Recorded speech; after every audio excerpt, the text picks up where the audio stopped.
The massive crystalline chamber of the Galactic Council buzzed with nervous energy as representatives from 47 different species gathered for the most important security briefing in galactic history.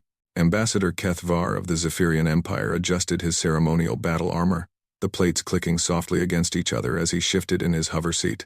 Around him, other council members made similar preparations, checking their personal shields, adjusting their weapon harnesses, and reviewing security protocols on their data tablets. Today marked the first time in 3 centuries that humans would be providing security for a council gathering. The decision had been controversial, debated for months across countless subcommittees and diplomatic channels. Many species still remembered the stories their grandparents told about humanity's rapid expansion across the galaxy, their unsettling efficiency in warfare, and their peculiar habit of winning conflicts that should have been impossible to win. The human delegation has arrived at Docking Bay 7, announced Coordinator Veltas, her 6 arms moving in precise patterns across her control interface. They're requesting permission to enter the main chamber. Ambassador Keth Var straightened, his scaled hide rippling with anticipation. Through the chamber's massive transparent dome, he could see the sleek human vessel floating silently in space, its dark hull reflecting the light of the nearby star. The ship was smaller than expected, elegant in its simplicity, bearing none of the aggressive weapon arrays or defensive plating that marked most military vessels. "Grant them entry," declared Council Prime Horthak, his deep voice rumbling through the chamber's acoustic systems. The ancient Corvani leader had seen more conflicts than any other being present, his scarred carapace telling stories of battles fought across dozens of worlds. If anyone understood the importance of proper security, it was him. The main entrance dilated, and silence fell across the chamber as the human security team entered. What walked through those doors challenged every expectation the assembled species had formed about human military personnel. 3 humans moved with fluid grace across the chamber floor. They wore simple, form-fitting uniforms of deep blue, unmarked by rank insignia or military decorations. Their movements were relaxed, almost casual, as they surveyed the massive gathering with calm, assessing eyes. What shocked the alien observers most was what the humans weren't carrying. No weapons. Ambassador Keth Var blinked his 3 eyes in sequence, a Zephyrian gesture of confusion. He leaned forward in his seat, studying the humans more carefully. No energy rifles slung across their backs, no plasma pistols on their hips, no ceremonial blades or defensive equipment visible anywhere on their persons. Even their uniforms appeared to lack the telltale bulges that would indicate concealed armaments. Murmurs began rippling through the assembly. The Krelak representative, Ambassador Jixin, was chittering nervously to her aide, her mantis-like head swiveling back and forth as she tried to spot any hidden weapons. The Thalarian delegation had activated their personal scanners, the devices humming softly as they attempted to detect any concealed technology on the human guards. The lead human, a woman with short dark hair and remarkably calm brown eyes, approached the center of the chamber where Council Prime Horthak waited. She moved with the confidence of someone completely at ease in her environment, showing no signs of the tension that gripped most of the alien observers. "Council Prime," she said, her voice carrying clearly through the chamber's acoustics. "I am Captain Sarah Chen, of Terra Security Division. My team and I are honored to provide protection for today's proceedings." She gestured to her 2 companions with easy familiarity.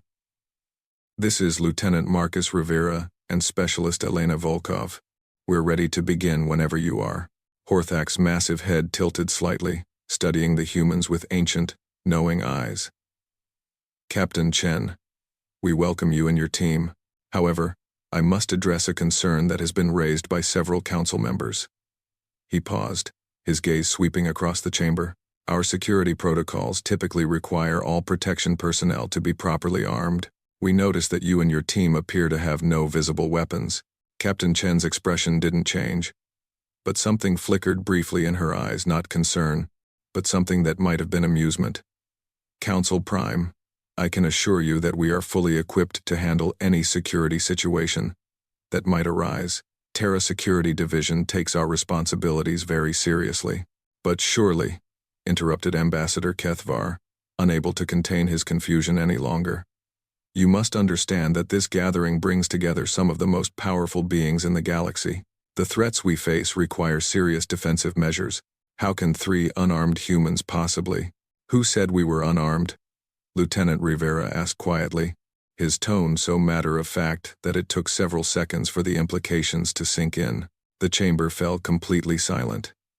Even the background hum of life support systems seemed to quiet as every eye in the room focused on the three humans standing calmly in the center of the space. Captain Chen maintained her professional demeanor, but there was something in her stillness that made several alien delegates unconsciously lean back in their seats. Perhaps, suggested Council Prime Horthak after a long moment, we should proceed with today's agenda. I'm sure our security arrangements are adequate. The humans took their positions around the chamber with practiced efficiency. Captain Chen stationed herself near the main entrance, while Rivera and Volkov moved to cover the auxiliary exits. They stood with hands clasped behind their backs, alert but relaxed, their eyes constantly scanning the assembled delegates and the chamber itself. As the council session began, several representatives found themselves distracted by the human security team. Ambassador Kethvar noticed how Captain Chen seemed to track every movement in the chamber without appearing to focus on anything specific. Her head never turned sharply, her stance never shifted, yet somehow she gave the impression of being aware of everything happening around her simultaneously. During a heated debate about trade routes through the Andromeda sector, a minor scuffle broke out between two junior aides from feuding species. Before any of the heavily armed personal guards could react, Specialist Volkov was simply there, standing between the two combatants with her hands still clasped calmly behind her back. She spoke a few quiet words that none of the observers could hear, and both aides immediately stepped back, their aggression dissolving as if it had never existed. Volkov returned to her position without any fanfare, as if she had never moved at all. Several witnesses later claimed they hadn't even seen her cross the chamber, though that was clearly impossible. The morning session proceeded without further incident, but an undercurrent of unease had begun spreading through the assembly. During the lunch recess, small groups of delegates clustered together, voices hushed as they discussed what they had witnessed. "Did you see how fast the human female moved?" whispered Ambassador Jixon to her Krelak colleague. "I've never seen anything like it. My species has reaction times measured in microseconds, but she was in motion before I even registered the disturbance." "And did you notice their eyes?" added the Thalarian representative. All four of his optical organs focused intently on his companions. They never stop moving, never stop analyzing. It's like they're processing information at levels we can't comprehend. Meanwhile, in a secure conference room adjacent to the main chamber, several senior council members had gathered for an emergency consultation. The concerns that had been building throughout the morning session had finally reached critical mass. "Something isn't right here," declared Ambassador Kethvar, his voice tight with worry. "I've served on this council for 47 standard years. I've seen security details from every major military force in the galaxy. But these humans, there's something fundamentally different about them." "Different how?" asked Counselor Vexalth of the Sigma Collective, her cybernetic implants glowing softly as she accessed her memory banks. "They appear to be functioning within normal parameters for a security team." "That's exactly the problem," replied Kethvar. "They're too normal. Too calm. No professional soldier faces potential threats without some sign of alertness, some indication of readiness for combat. These humans act like they're attending a social gathering, not protecting the most powerful political body in known space." Council Prime Horthak had remained silent throughout the discussion, but now he raised one massive clawed hand for attention. "I believe," he said slowly, "that we may be asking the wrong questions about our human guests. Rather than wondering why they appear unarmed, perhaps we should be asking why they felt comfortable arriving that way."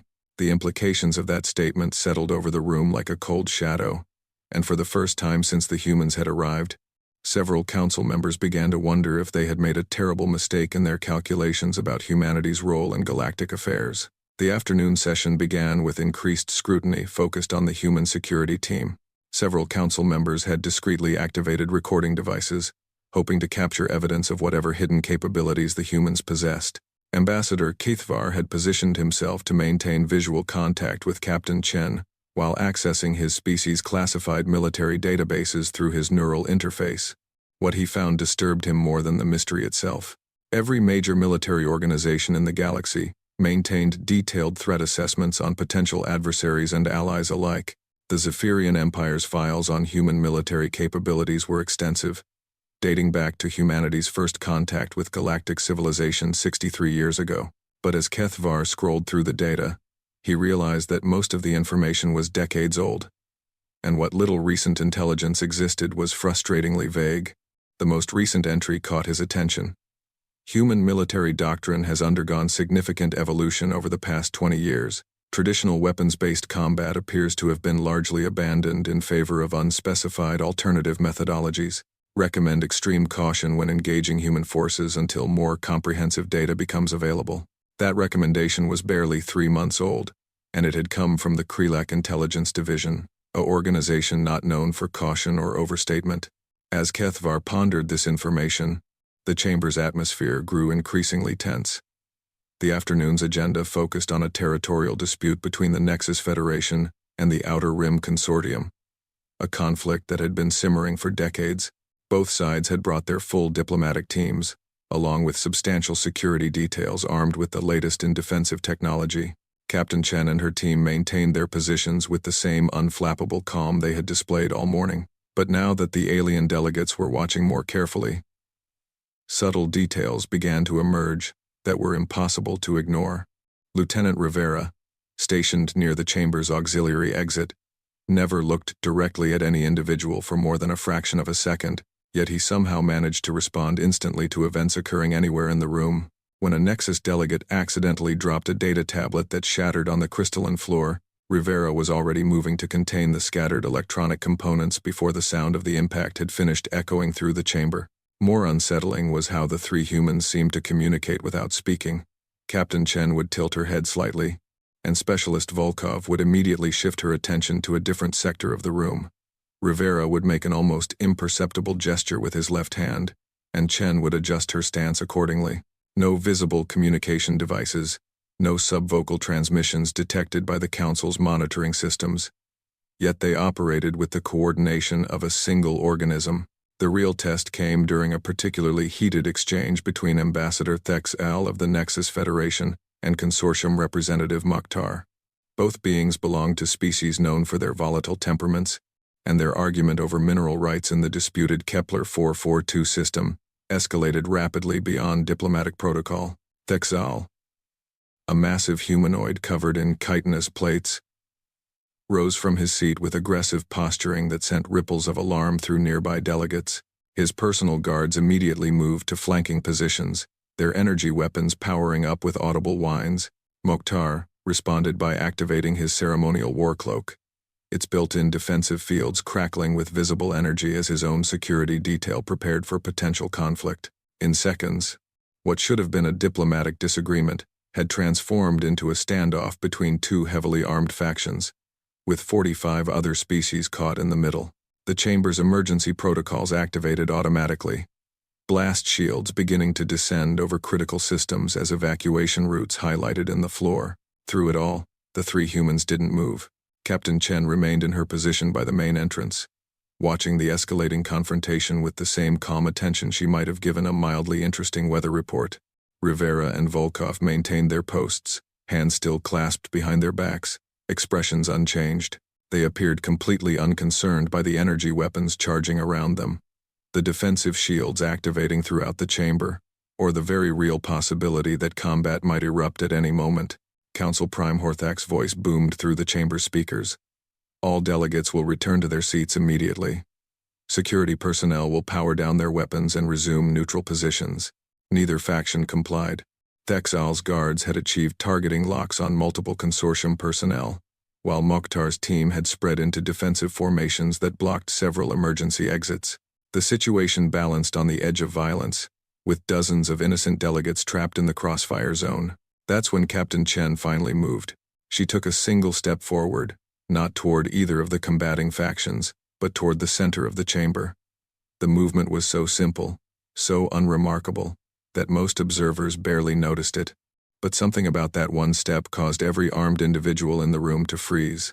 Then she spoke, her voice pitched at conversational volume yet somehow audible to every being in the massive space. "Gentlemen, you're frightening our hosts." The effect was instantaneous and inexplicable. Weapons powered down. Defensive fields deactivated. Guards stepped back into neutral positions, Both Thexal and Mokhtar settled back into their seats, their aggressive postures melting away like frost in sunlight. Within 30 seconds, the chamber had returned to its previous calm, as if the confrontation had never occurred. Captain Chen resumed her original position without another word. The silence that followed lasted for nearly a full minute. Finally, Council Prime Horthak cleared his throat and announced a brief recess for all delegates to compose themselves. As representatives filed out of the chamber, conversations exploded in dozens of languages. But in the secure conference room where senior council members had reconvened, the discussion was focused and urgent. "What did we just witness?" demanded Ambassador Jixin, her compound eyes wide with disbelief. "I've never seen anything like that. Trained military personnel don't just abandon combat readiness because someone suggests they're being rude. My personal scanners detected no energy emissions from the human," added Counselor Vexalth, her cybernetic implants cycling through diagnostic modes as she searched for explanations. No psionic manipulation, no electromagnetic interference, no biochemical agents released into the atmosphere. Yet somehow she exerted absolute control over the situation. Ambassador Kethvar had been unusually quiet since the incident, but now he looked up from his data tablet with deep concern etched across his scaled features. "I've been researching human military evolution over the past several decades. What I'm finding suggests that we may have fundamentally misunderstood the trajectory of their species' development." He activated a holographic display showing statistical data from various galactic conflicts over the previous 20 years. "Look at the pattern. In every major engagement involving human forces, casualties have decreased exponentially. Not just human casualties, total casualties on all sides. Conflicts that should have lasted months are resolved in days or hours. Situations that should have required massive military intervention are handled by minimal human presence." "That sounds like good news," suggested Delegate Mordun from the Centauri Alliance. "Surely reduced violence is preferable to the alternative." "It would be," Kethvar replied grimly, "if we understood how they were achieving these results. But that's exactly the problem nobody knows. The humans aren't sharing their methodologies, and every attempt to analyze their techniques has failed to yield meaningful data." Council Prime Horthak had been listening to the discussion with growing unease. Now he stood, his massive frame casting long shadows across the conference table. "There's something else we need to consider, something that's been bothering me since our guests arrived this morning." He gestured toward the main chamber, where the humans continued their vigil. They came here knowing exactly what they would face: 47 species, hundreds of armed security personnel, multiple potential conflict situations. Yet they arrived with complete confidence in their ability to handle any situation that might arise, despite carrying no visible weapons or defensive equipment. The implications hung heavy in the air. Horthak continued, his voice dropping to a gravelly whisper. "What kind of power would give 3 individuals that level of confidence when facing the assembled military might of the known galaxy? And perhaps more importantly, what does it mean that they felt safe revealing that confidence to us?" As the senior council members grappled with these disturbing questions, automated monitoring systems throughout the station continued recording every detail of the historic session. In data centers across the galaxy, artificial intelligence networks began detecting patterns in the accumulated information that would soon force a complete reevaluation of humanity's place in galactic civilization. But for now, the most powerful beings in known space could only wonder what they had invited into their midst, and whether they would understand the answer before it was too late to matter.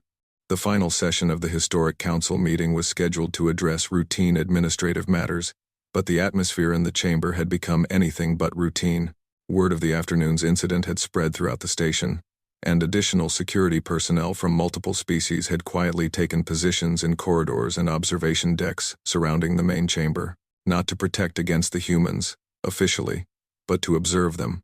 Ambassador Kethvar had spent the entire recess coordinating with intelligence agencies across 17 different species, trying to piece together a comprehensive picture of recent human activities. What he had discovered in the past 2 hours left him deeply shaken. The pattern was undeniable once you knew what to look for. Over the past 5 years, humans had been systematically invited to provide security or mediation services for increasingly significant galactic events. Trade negotiations that had been deadlocked for decades suddenly reached resolution, after minimal human involvement. Border disputes that had simmered for generations were settled within days of human diplomatic teams arriving on scene. Pirate fleets that had terrorized shipping lanes for years simply vanished after brief encounters with human patrol vessels. Each incident, taken individually, could be explained as fortunate coincidence or superior diplomatic skill. But the aggregate data revealed something far more troubling, a species that had achieved the ability to resolve conflicts through methods that remained completely opaque to outside observation. As the final session convened, Council Prime Horthak made an unprecedented decision. Rather than proceeding with the scheduled agenda, he stood and addressed the chamber directly. Before we conclude today's historic gathering, his voice rumbled across the crystalline space, I believe we owe our human guests an opportunity to address certain questions that have arisen about their security methodologies. Captain Chen stepped forward from her position, her expression remaining professionally neutral, despite the obvious tension filling the chamber. Of course, Council Prime. What would you like to know? Horthak gestured toward the assembled delegates, many of whom had leaned forward in their seats with barely concealed anticipation. Many of our representatives have expressed curiosity about Terra Security Division's approach to protective services. Specifically, they're wondering about your apparent confidence in providing security without traditional weaponry. For the first time since arriving, Captain Chen's expression shifted. It wasn't concern or defensiveness that crossed her features, but something that looked almost like sadness. She exchanged brief glances with Rivera and Volkov, some wordless communication passing between them. Before turning back to address the Council Prime, members of the galactic community, she began, her voice carrying easily through the chamber. I suppose it was inevitable that this question would arise. Terra Security Division, and by extension, humanity has indeed moved beyond traditional weapons-based conflict resolution. She paused, seeming to gather her thoughts before continuing. Approximately 22 years ago, human neuroscience achieved a breakthrough that fundamentally altered our species' relationship with violence and conflict. We developed the ability to directly interface our consciousness with quantum processing matrices, creating what we call the collective cognitive network.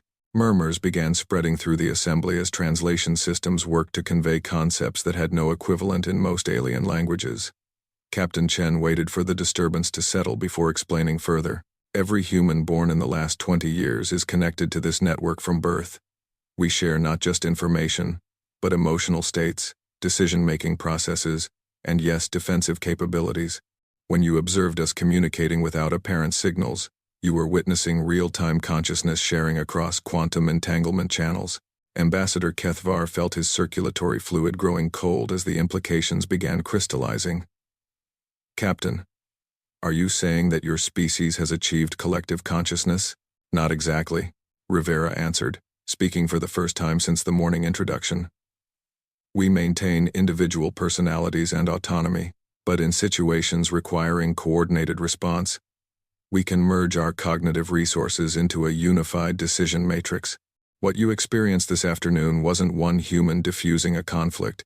It was the collective, analytical power of 17 billion human minds, identifying and implementing the optimal resolution path. The chamber erupted in shocked exclamations and frantic conversations as delegates struggled to process this revelation.